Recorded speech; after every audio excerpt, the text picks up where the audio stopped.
Welcome to the MamasteFit Podcast. In this episode, Roxanne and I are going to be sharing our personal family spacing planning, why we chose the gaps that we have with our children, what type of birth control we're utilizing in between our children, so that you can learn from our own personal experience. Welcome to the MamasteFit Podcast. This is Gina, perinatal fitness trainer and birth doula. And I'm Roxanne, labor and delivery nurse and student midwife. And this is the MamasteFit Podcast, where we empower you on your prenatal fitness, birth, and postpartum return to fitness journey. Our podcast shares how to move throughout your pregnancy to stay strong and comfortable, because pain is not a requirement of pregnancy. Understand the science of birth and how to approach recovery after birth.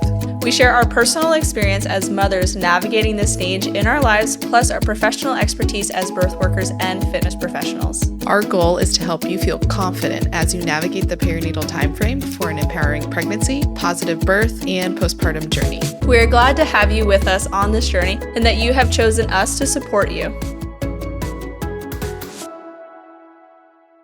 Welcome to the MamasteFit Podcast. We are going to be chatting all about our personal family spacing because we get this question a lot.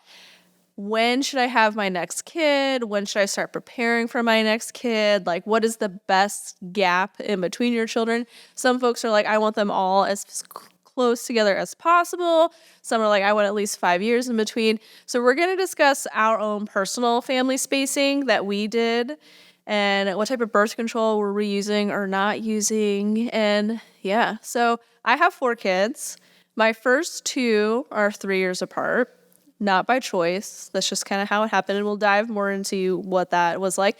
And then every kid from there was about 2 years apart. So right around like the 18-month mark with each of my children, we started trying to conceive again. And fortunately for my subsequent kids, we didn't have quite as much of an age gap, but that age gap ended up being kind of perfect for us with our first, even though it wasn't my initial plan. And for me, so I have 3 kids, and between the two gaps are the exact same, actually. So around 16 months postpartum is when we would get pregnant again. And so my kids are 25 months apart, both of them, all of them. You like to trend? I am very much like consistent. Not necessarily planned, consistent, but I'm consistent. Yeah, so I really like the spacing that I have in my family. Obviously, like they're my children. I love them all. But so my first 2 were 3 years apart, and that was not my initial plan. I wanted them to be as close as possible because I wanted them to be like really close in age because Roxanne and I are only about like 22 months apart, and I was like, she's my BFF. I want my children to have their own BFF. And so when my daughter was a year old is when we were like, we're going to get pregnant, or I was like, we're going to get pregnant. But I hadn't quite gotten my period back yet. So I think that's like a big thing that has kind of influenced family spacing for me is when do I begin to ovulate again? And so with her, I started ovulating around like 13 months, but I had heard about trying to catch the first egg so that you never get a period. And so I was trying to do that, did not succeed.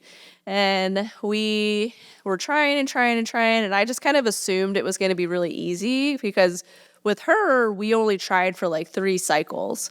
And it really only had 3 cycles because my husband was like gone for one of them. So we really had like 2 cycles. And so I just assumed it was going to be super quick again. And it was not. It took some time. And it might have been because my body wasn't ovulating yet. Like I was having a period, but I wasn't having like ovulation. And so it took a few months before we finally got pregnant. And then we ended up having 2 pregnancy losses while we were trying to conceive our son. And so that really kind of lengthened our time frame. So we kind of had like some secondary infertility, recurrent miscarriage. Did some stuff with my provider to kind of figure out what might have been going on. We did a whole episode on my pregnancy loss story, so I won't dive too deep into it. But it really kind of delayed the timing for us by almost a year. Like I was trying to conceive, and then it wasn't until like 18 months later that we actually got pregnant with our son. And so I think that's always something that I kind of keep in mind with like my subsequent kids is, hey, this might take us much longer than we're anticipating.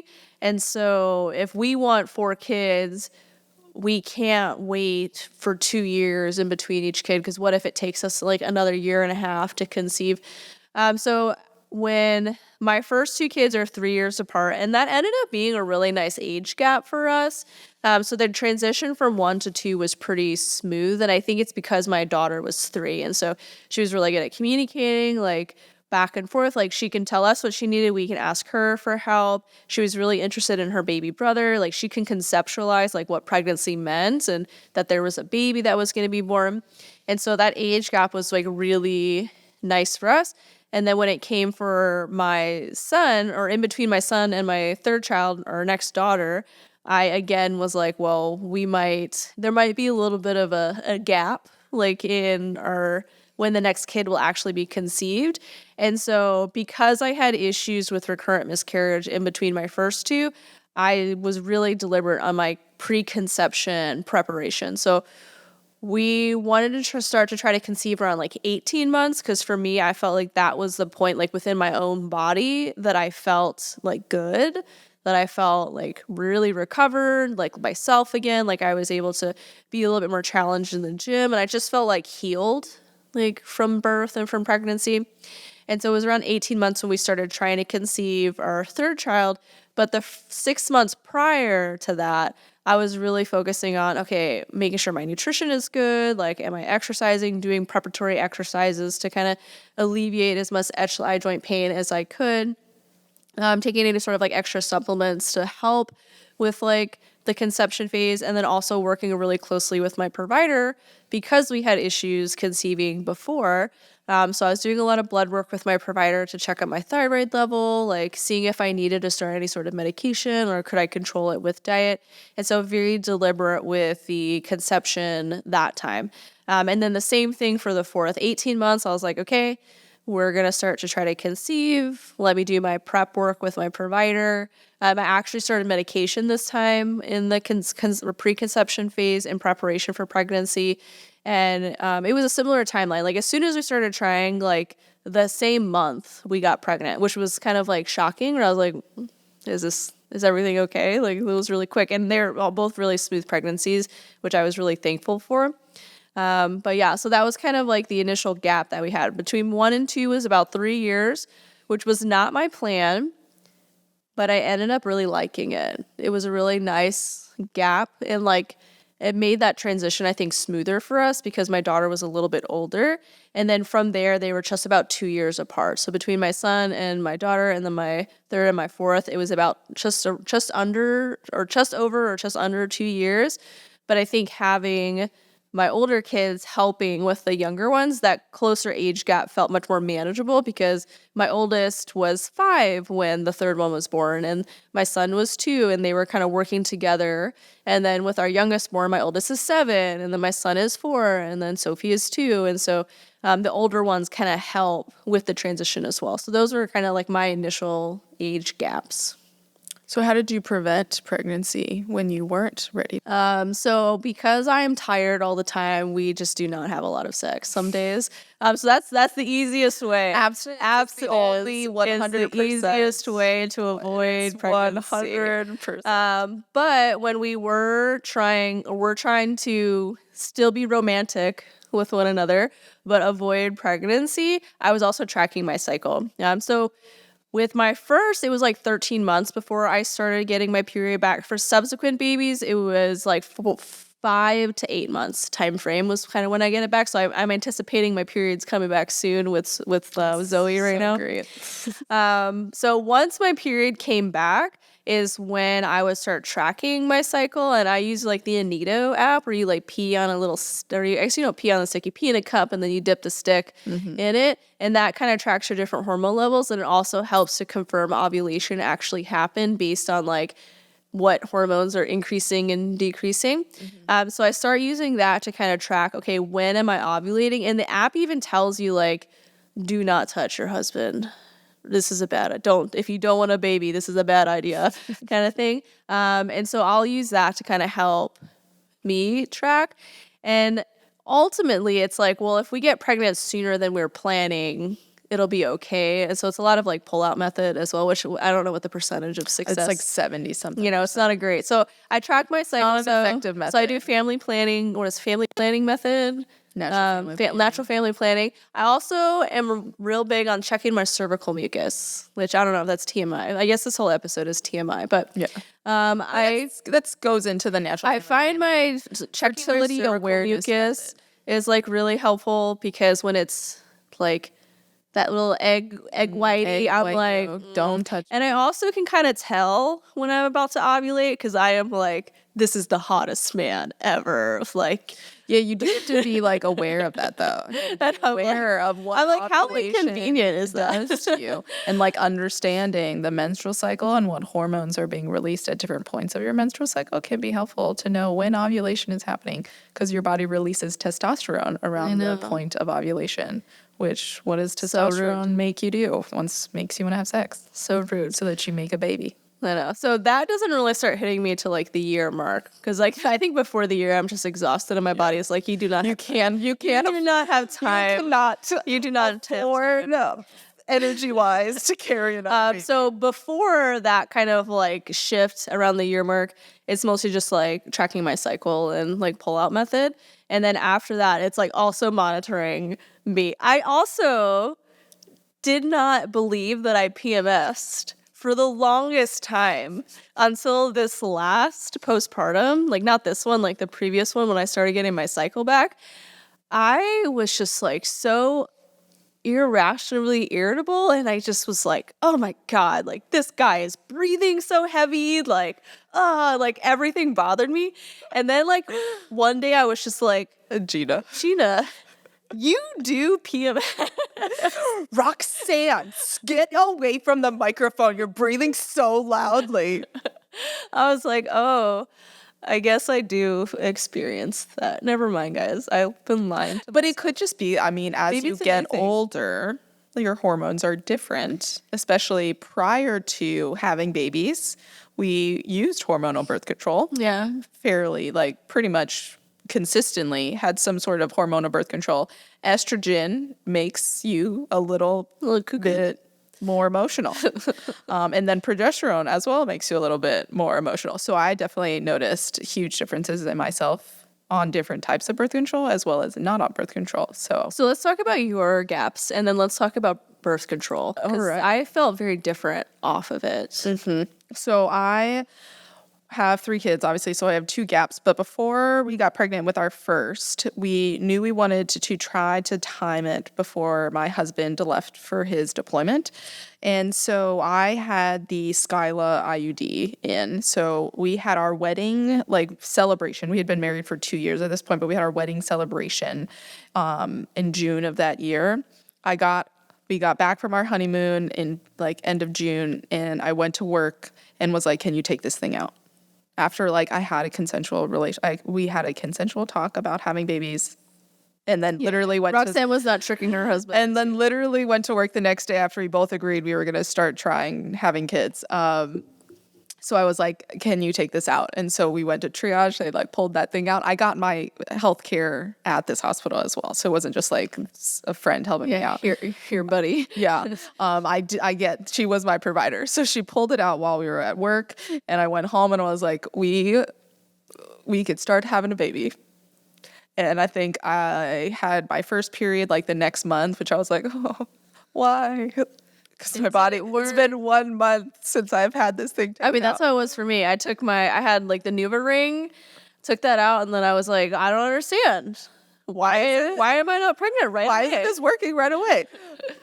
Obviously, I had no idea when I ovulated also. So then the next month, though, we did get pregnant, which is we also went on a second honeymoon to Ireland. And then I was pregnant while I was in Ireland unknowingly. But came back, found out pregnant, had that pregnancy. And then my postpartum, obviously, recovery, if you haven't watched that episode or listened to that episode of my postpartum recovery, it was fairly hard with that first postpartum with physically because I had prolapse. So it was a lot more rehab after that birth. And I didn't feel ready to have another baby physically. I wanted to enjoy my body once I finally reached that point where I felt myself and I could do all of the things You weren't again. symptomatic anymore. I wasn't symptomatic anymore. I could lift without feeling like my organs were gonna fall out of my vagina. So I had just gotten there, and I was so excited to start running again because I hadn't been able to run without any sort of symptoms, really for longer than a couple minutes. And then we went on a trip, and while we were on the trip, I was just like, "You are a gorgeous man." Come here. I can't get enough of you. I love you so much. And I was like, because I feel good. I feel finally like myself in my body. I was like, yeah, I finally feel gorgeous and you're gorgeous. And then the next month I was like, I'm a light. And this would have been my third period postpartum as well. So I don't get my periods until way later, 13, 14 months. So maybe this was even the second period postpartum that I was going to have supposedly. And I was like, hey, it's been normally, I'm very, very regular. 28 days on the dot, I get my next period. Maybe 27 if I'm feeling feisty, a little early, but never late. Never late. I remember you sending me a picture of the pregnancy test that was very clearly positive. Yeah. And I was like, Roxanne, that's positive. And you're like, no. It's just it's evaporation line. I'm like, that's a positive pregnancy test. Yeah. And then I went to work and I was like, I'm 5 days late. Can you put in a test for me? And they're like, oh, is this a good thing? I was like, no. And it was positive, and I just remember sitting at the nurse's station just crying. I'm like, I'm not ready. I'm not ready. Obviously I got over it because we were I hadn't had a period. I had literally had one period. So I was like no need to think about birth control yet because I'm not fertile. That was a lie. That was a lie. And I do remember my entire postpartum, we had the conversation of oh, am I going to go back on birth control after having my daughter? And I was like, well, I haven't been off of birth control in so long. I kind of want to know what my body is not on birth control. I think my entire adult life I had been on some sort of hormone except for 1 year. And that was a very stressful year. I don't remember why I wasn't on it, but it was I think it was changing from being under our parents to an adult. So I just forgot to get birth control. And it was, I don't know, this whole thing. But it was a year. And I was like, I kind of liked that year also of I felt more in my body. So I was like, I kind of don't want to get back on it. I was like, but maybe I'll just go to the walk-in contraception clinic and get some birth control. Maybe one day I'll just get an IUD put in. And it just never happened because I was like, life. I'm not having a period. I don't need to go get it. And then I got pregnant. So my oldest asked, how are babies made? Where do babies come from? And I said, the daddy gives the mommy a seed and she plants it and a baby grows. And she's like, oh, that's pretty cool. This was when she was 5 or 4. And she was like, I would like you to ask daddy for a seed because I want a baby sister. Yeah. And then Sophie was born. I was actually already pregnant with Sophie and I didn't know yet. Well, I tell her that Colin was not a planned baby. Loved and wanted. Very wanted, but not planned. And she's like, how did Emo accidentally get a seed? How did that happen? And I was like, I'm not ready for this. I mean, Uncle Patrick just didn't know that he was giving her a seed. It just happens sometimes. And it's so funny having these conversations with my kids because obviously we're in the birth world. So I feel it's more intuitive to have these conversations. So obviously when I first got my menstrual cycle after Joan, Not Zoe. Zoe's yours. After Joan, my first cycle happened, obviously all my kids like just walk into the bathroom. And so they're like, why are you bleeding, mommy? So I was like, well, let's talk about the menstrual cycle and pull up a uterus. And I'm like, this is where babies grow when you get pregnant. And there's a lining that's full of blood and nutrients that feed the baby when it's like growing. And these little things are ovaries. And inside them are little tiny follicles that grow into an egg that releases once a month.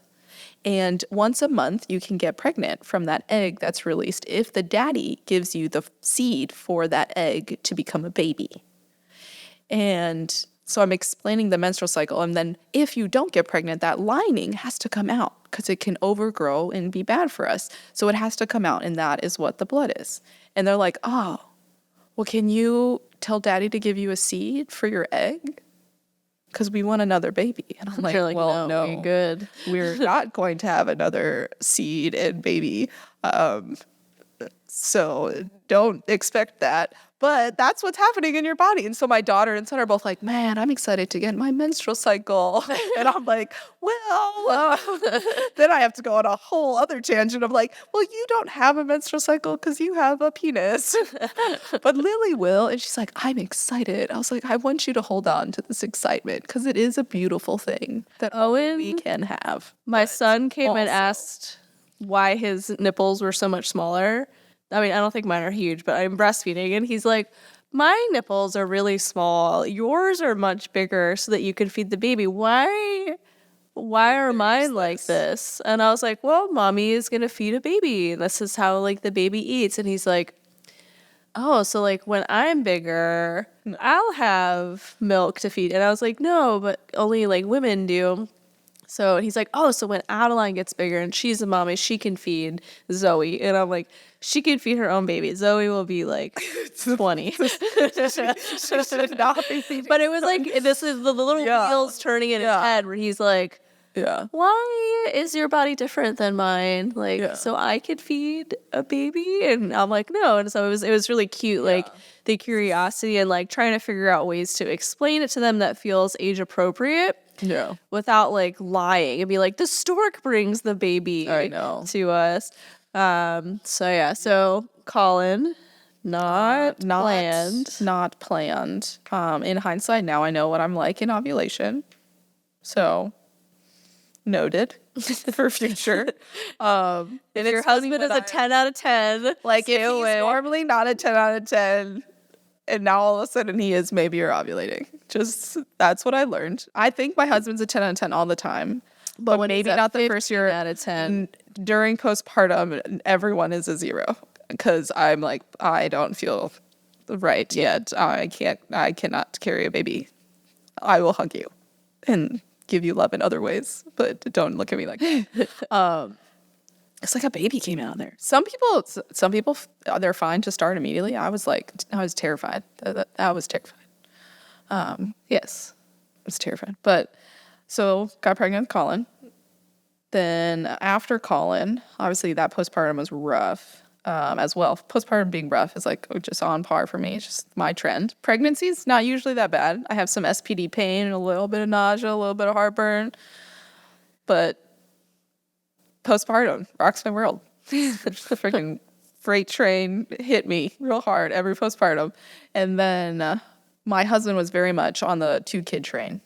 I was on the 3-kid train, and our trains were just running next to each other. They were not meeting, and he wasn't coming onto my train at the 3-kid train until one holiday. I brought it up many times because I was like, we are going to have 3 kids. He's like, no, we're going to have 2. And I was like, no, but we're going to have 3 kids. And then one day his parents came to visit us, and they have 3 kids. And my son and his sister have like a pretty large gap. And he said that his dad had told him that he wishes like that they could have been closer, and he regrets like waiting longer, and like he doesn't regret having 3 kids, and he might have regretted not having 3 kids. And like I guess they had like this whole conversation about having 3 kids. And so then that day after they left, like we were just like hanging out, And I was ovulating that day because, of course, I knew my body at that point. This was, again, like my second cycle after having a baby. I was like, I have all the signs. And he just goes, I would be okay with 3 kids. We can. I was like, okay, I'm gonna need you to verbalize. You want 3 children. And he's like, yes, I want 3. We can start trying to have 3 kids. Like, not 3 kids at once, but a 3rd kid. Just one pregnancy, 1 child per pregnancy. But we can start trying to have a 3rd kid. And this is always like with Lily, he was always like, yeah, we can start trying. And then it was like, and pregnant. So he's like, we can start trying. And I was like, well, I need you to like confirm because I'm ovulating today. So like egg is about to release from my ovary. So like if you're saying yes, then we can try to make a baby right now. And he goes, well, now I'm having second thoughts. That's a lot of pressure. He's like, oh, I feel, but I was like, he's like, yes, let's try to have a 3rd kid. And so our journey began, but it ended right there because we got pregnant. It was very, very, I just knew I was like, an egg is being released. I also so there's this ovulation pain I get it. And I never got it prior to kids, but after having Lily, I would always and I didn't notice it with calling, so it was the first time it ever happened. I was like, my belly would be like achy, but only on one side. And it would only happen for like 24 hours. And then like 2 weeks later, my period would come. And then I'm like, oh. I feel like I've had that too. So it's called Mittelschmerz. It's German. Someone can correct me if I said that wrong, but it's like ovulation pain. So you'll feel it on one side and usually will like alternate. So I was also like having like a little bit of that pain. So I was like, oh yeah, I know. And then like my cervical mucus, like position of my cervix. So I was like, I have all of those things. So like we're going to make a baby. Let's take a break from this week's episode to hear about our podcast sponsor, Needed. Needed is a nutrition company that specializes in optimizing nourishment for the perinatal time frame. It is a brand that Roxanne and I have personally utilized. We only promote brands that we use ourselves and that we love, and Needed is definitely the top of our list. During my preconception phase, I was using Needed's egg quality support bundle, so it has their egg support supplement in addition to CoQ10, and I was utilizing that in addition to my prenatal vitamin to help support my preconception phase. So I had some recurrent pregnancy losses, and so it was a really big deal to me that I was doing as much as I could to help support and to have a healthy pregnancy, and I really thank Needed for their support in that. Roxanne and I have utilized Needed both during our preconception, our pregnancy, and in our postpartum, so if you want to check them out, you can check them out at thisisneeded.com and use code MamasteFitPod to get 20% off. So what are some signs that people can look for if they're wanting to do like the family planning method or... So birth control options. Yeah. So if you're wanting no hormones and you don't want like any sort of like objects in your body, even if they're non-hormonal, the natural family planning or family awareness method, depending on like the name that you use, is a way to track your cycle. So what you would do is, one, you would notice when your menstrual cycle starts. So this is the first day of your period. And then you're noticing like your either basal body temperature, so your temperature first thing in the morning without moving. But there are things like you have to like not wake up in the middle of the night for it to be accurate.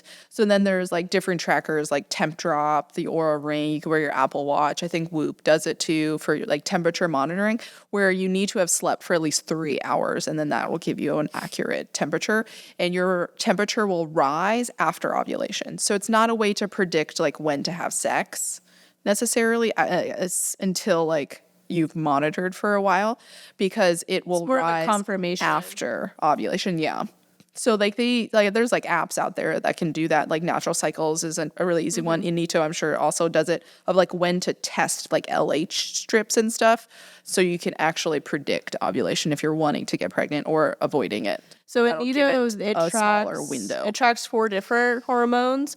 LH, which is the main one, and like the ovulation strips. It also looks at like a variation of progesterone, estrogen, and then there's one more FSH or something like that. FSH, because those are the 4 main hormones of the so menstrual cycle. It looks at that, and so it's really cool about it. So the temperature never worked for me because one, I wake up throughout the night with my baby, but also like the thermometer, I would like always forget. Yeah. It was not reliable. So I needed something that I could either wear and it would like tell me my basal body temperature, But I found like the pea stick thing was like really nice because it would you could use it your whole cycle to track like what your hormone trend is. Yeah. And it would show you the peak in the LH, and then it would confirm with like the progesterone variation. It's not the progesterone hormone, it's something else, but I can't remember the exact, like there's like some verbiage for it. So that was really nice because it would confirm that you actually ovulated. Yeah. Because you can still have the rise in LH, but not actually ovulate. So I found that to be really helpful. And I used it to try to confirm pregnancy too, which I mean, it's not designed for that, but you can kind of see it was like an early sign starting to it was like an early sign that maybe we did get pregnant, which I thought was pretty cool. I think understanding the menstrual cycle and the fertility window for natural family planning is really important. And I mean, even me who's taken multiple exams on the menstrual cycle, like I understand it, but like there are so many nuances of the menstrual cycle that like I still am learning. But like ovulation, like you can have spotting with ovulation, or you can have that pain with ovulation that can confirm that it's happening. But basal body temperature, I never could do the thermometers either. So this Aura ring has been like super cool because it's able to track my temperature. I have to remember to put it on at night. Sometimes I take a shower and then forget to put it on. You can wear it in the shower, but that's just when I charge it, since I can't charge it at night. But it's been a game changer for me to be able to track my cycle. I think Aura has the option to just track it in there, but I just like the Natural Cycles app, and they pair. So that's just been working. So natural family planning method is how we have spaced our family out for the past 7 years. Now we've obviously been very successful with it. I haven't had any unplanned babies thus far. So we're done now with our 4. We feel complete as a family. And so now we're kind of debating what is the next step for us with family planning. Are we going to continue with this method? Are we going to take a permanent birth control method, like with my husband getting a vasectomy? Am I going to consider going on some sort of hormonal birth control? Because I don't want 5 kids. If I have a 5th kid, it will not be the end of the world, but I will need some processing time probably. I mean, I think they say like 49% of pregnancies are unplanned. Yeah, so we are currently debating that. He's been talking to some of his friends who have had a vasectomy to see whether or not that's like the path that we want to go. He's not opposed to it by any means. Yeah. So it's just kind of like, okay, when do we want to take that step and make that appointment? Or it's still permanent. Yeah, or do I want to go on? Do I really want to track really well with this method? Do I just never want to touch you again until I'm in menopause? Like, and then like what's our actually there is some research that supports if you are sexually active throughout your entire life, you are less likely to have certain like sexual function issues when you hit menopause. So like if you are sexually active, and it could decrease the risk of like vaginal dryness, pain with sex once you hit menopause, because that estrogen drop affects our bodies after menopause, but potentially being sexually active. Yeah, so we're debating that. For me, so similar to you, I was on some sort of hormonal birth control from when I started college until the month before my daughter was conceived. So like almost a 10-year period of time that I was on it. And there was like little gaps here and there where I was not on it. And this is all anecdotal. Like this is just my personal experience. It's not based on anybody else's research.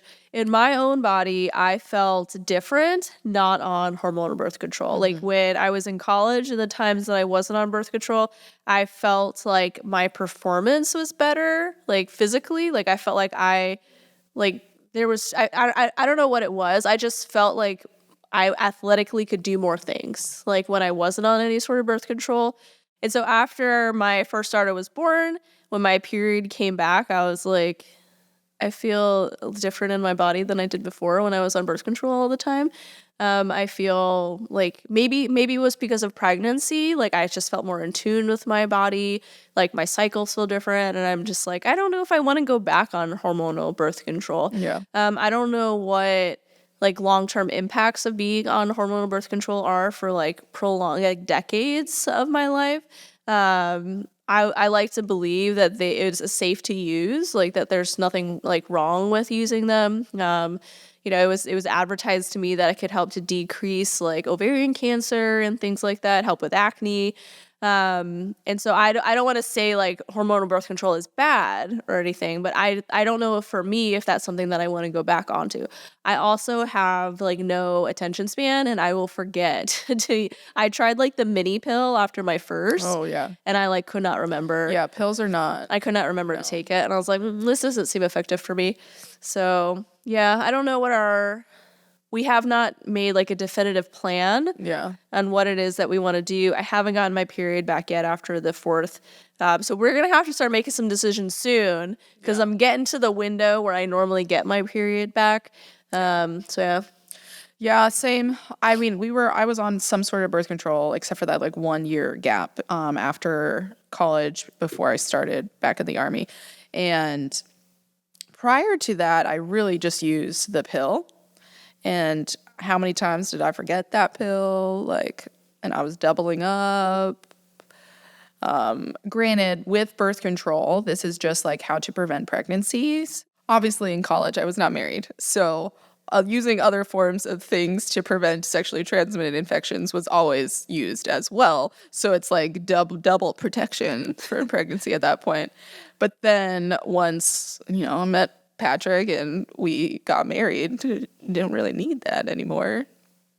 But I did switch from using the pill. Once I joined the Army, I started using the NuvaRing. So the pill and the NuvaRing that I was using were estrogen and progesterone. They're combination hormones. So you get both the estrogen and the progesterone to help prevent the ovulation and keep the lining thin. But with that, estrogen and me don't get along, apparently, is what I learned after I stopped taking estrogen. I was so emotional, but I just thought that was who I was as a person. I mean, I am still emotional, but when I was on birth control, I always tell the story because it perfectly captures how emotional I was on estrogen, that the ending of Men in Black 3, this is a bit of a spoiler. So if you really want to watch Men in Black 3, just skip ahead. Or even the beginning of Up. The first 5 minutes of Up. I feel like that makes everybody sob. Yeah, but I couldn't even say, not watch it. Watch it, sob, cry. Talking about it. Just imagining the beginning of Up, I would start to bawl. The ending of Men in Black 3 isn't even, it's, okay, spoiler alert, again, don't listen if you want to watch Men in Black 3. The ending of it, Will Smith's dad sacrifices himself to save the world. In the entire movie, he's like, my dad's a piece of shit. And his partner's like, don't say that about him, because he knows his dad, sacrificed himself for it. And it was really sad, but it was this beautiful moment. But I can recite that now because I'm not on estrogen. Back then, I literally was like, and I'm like, what is wrong with me? Chappie, the movie Chappie, this one scene, this robot gets made fun of, and I'm just like, ugh. And Patrick's like, it's okay, babe. It's a robot, but it's okay. Sobbing uncontrollably on estrogen. But then I switched from the NuvaRing because I was like, I'm not going to remember. I think I asked Patrick one time, I was like, do you feel the ring? And he's like, I mean, sometimes. And I was like, okay, I'm going to change. I'm going to try something else. And I was at work. So again, work in a hospital that I received my healthcare at. And I was like, I think I want to get an IUD, guys. And they're like, okay, well, when do you want to have kids? And I was like, well, I'm not engaged. I'm just in a relationship that I hope he engages, he proposes soon, but not currently. So I was like, I don't know, 3 to 5 years, maybe 8, I don't know. And they're like, well, then don't get this one. They're like, this new IUD came out that's only 3 years and you can get it placed. It's smaller, so you've not had a baby before, so we know it'll fit in your little non-baby uterus. And I was like, cool, can I get that now? And they're like, yeah. So they called the clinic literally upstairs and they're like, hey, are you seeing any patients right now? And she was the walk-in clinic. So it was really just pregnant people who had issues that didn't have an appointment would go see her. And she's like, yeah, I have no one here. She can come up. Took a little ibuprofen, went upstairs, they placed it, went back to work. Not everyone's experience is like that. I know people who are like, I was dying after my IUD was placed. I was like, fine, okay. But I didn't really have a lot of menstrual cramps prior. It was smaller, so I don't know if it was just my experience. But I went back to work and I was like, cool. And I called Patrick. I was like, I changed birth control. I'm on an IUD now. He's like, oh, that was quick. You literally talked about this this morning, and it's already done. I've heard so many IUD horror stories that I do not want to get one. Well, most of the people that I've heard have not had babies before when they got it placed, and they're like, that was awful. And then I don't know as many people that got it after babies that I've heard horror stories from. So maybe it's not as bad because your cervix is open a little bit always. Are there non-hormonal options? There are non-hormonal IUDs. So there is the hormonal ones that is all progesterone only. So that is like the one biggest thing of IUDs is that it doesn't have estrogen. It's just progesterone. So it's helping prevent like implantation. So it's not necessarily stopping ovulation. So an egg is still being released every month, but it's keeping your lining thin so an egg can't implant, and it's also keeping your cervical mucus thicker because that's what progesterone is doing to prevent like little spermies from getting inside of your uterus. So it's preventing hopefully conception as well as accidental implantation. seeds. No accidental seeds. 99.9% no accidental seeds. There's always that 0.1%. I mean, we have a friend that got pregnant, or two friends that got pregnant on IUDs. Yeah, because there's another version. One of them was falling out. Yeah, the Paragard, which is what I think she had the Paragard, is a non-hormonal copper IUD. So this just makes it super hostile in there that it prevents conception and implantation because it's a hostile environment. But not if it falls out. Not if it's moved. If an IUD is not perfectly if it's not in that perfect spot, it's not providing any sort of So support. we've had two friends. So you have to check your strings, or they recommend checking your strings. They're like 3 centimeters long. So if you're curious what 3 centimeters is, that's my fingers. Together is 3 centimeters. That's I don't know why I thought 3 centimeters was like way bigger. No. So this is 1.5 centimeters because I just had to like measure my fingers at school. This is 1.5 centimeters, and this is 3 centimeters. Interesting. For me, this is 2. But that was a tangent. So that's how long the string is that hangs out of the body, and so you have to check your strings to make sure that they're the same length every month. And over time, if it's too short, it'll just poke people. So you don't want it shorter than 3 centimeters because that string over time just softens and like you don't notice it. To include if you have a partner with a penis, when he inserts it, he won't notice it because it won't be hard. But if they cut it too short, then it doesn't soften and then it's just poking the tip of their penis every time, which is not fun. It does not sound like a good time. Not at all. But like, so an IUD can be really helpful if you don't want hormones because then that copper, but it's not 100% proof. And it can move. And with the copper, you still have a period every month. So with the progesterone IUDs, most of the time people don't have a period. Like you eventually don't have one. So I didn't have one my entire time when I had my IUD in. I feel like it's beneficial to have a menstrual cycle though. But if you don't have the hormone where the uterine lining is building up, then you don't need it. Because the estrogen is this is what my preceptor calls it. So the lining of your uterus, the estrogen is like the fertilizer for the lining. Mm-hmm. It builds it and makes it grow and overgrow to make it like thick and nutritious for the baby. The progesterone just kind of like helps like make it a little bit more. It's like a very little bit. And so if you don't have the additional estrogen, it's not causing that lining to thicken up. I guess the conspiracy theorist in me thinks that because fertility is such a key factor of our overall health, it feels like we should be having a real period. Yeah. But I mean, I don't know. Maybe some people still do, but yeah, it just depends. Yeah, because even if you're on birth control, you're not having a real period because you're not technically ovulating. No, yeah. So, yeah, I don't know. Anyways, I don't really want to go on hormonal birth control again. Yeah. My husband will probably just get snipped. Yeah. I think he's in the process of going down that route. It's a long process, though, for like, it's called sterilization, permanent birth control, pretty much, which is funny because like an IUD or the implant, which still like I'm going to have to learn to place them. It's like a little rod that they implant into people's skin. Those actually have a higher rate of success at preventing pregnancy than sterilization and for tubal ligation and vasectomies. I mean, we know somebody whose husband has a vasectomy and she had her tubes tied and they still got pregnant. I'm like, that is going to be the next Albert Einstein. That baby needed to be born.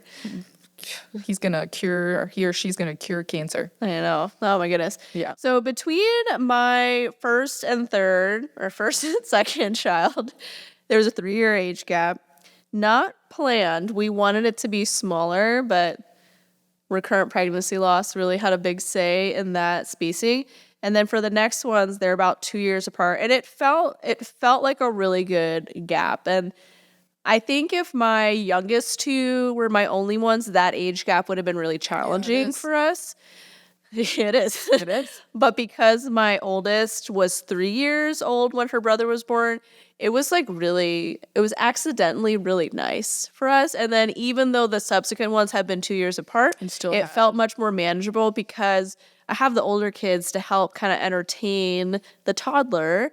It's not just toddler and baby. So that's been like a surprising thing. I don't plan on going on hormonal birth control. My husband will probably get a vasectomy because I don't really want to go back on some sort of birth control. I feel better in my body not on it. And then I'm also kind of like, well, if fertility is such a key factor of our health, like maybe I'm supposed to ovulate and have a period. Yeah. I don't know. But I also don't want to like spew that information and then have it be like nobody should be on birth control. Like we should all have choices and what we want to do with our bodies. But for me personally, that's what I'm feeling with mine. Yeah. Don't plan on any more children. I feel really happy with where I'm at. Our family spacing has been like perfect for us. And similar to you, when we were deciding to have our next baby, I was feeling like really good in my body. And I didn't want to be like 40 when our fourth kid was born. Like, granted, I'm only almost 37 now. Like, we had some time, but I was like, well, what if we have more losses? And like, so we weren't trying to wait like a super long time in between each kid, even though that 3-year age gap turned out to be really nice. We wanted to keep it closer to the 2 years for each one after that. I really like tracking my cycle, so I would like to continue doing that because I feel like I think it helps me also learn about my body to be able to also explain the full menstrual cycle to patients. So like knowing what things to look for and what I found useful in my own body can be helpful. I might try out some of the other birth control so that I can again give like personal feedback on all of those different ones of like getting the implant put in and getting the implant taken out, because that's usually the biggest concern for a lot of people is the insertion and taking it out. Same with like the IUD and all those, like having the experience of what it's like. But also, I don't want to be like my own experiment. Your own guinea pig. Yeah. So we'll see. Yeah. If you want more support throughout your pregnancies, your birth, or in your postpartum, check out our online courses. We have a prenatal fitness program, childbirth education course, postpartum education course, and postpartum fitness program. So we are here to support you throughout your entire journey. And if you have like a story about your family planning and you want to share it on our podcast, be sure to send us a message because we love hearing from you all and we love sharing your stories on our Friday episodes of our podcast. And this podcast is sponsored by Needed. Needed is a nutrition company focused on the perinatal timeframe that both Gina and I have utilized in Gina's preconception, prenatal, and postpartum, and then my prenatal, surprise prenatal and postpartums. And if you want to check them out, you can head to thisisneeded.com and use code MamasteFit to get 20% off your first order.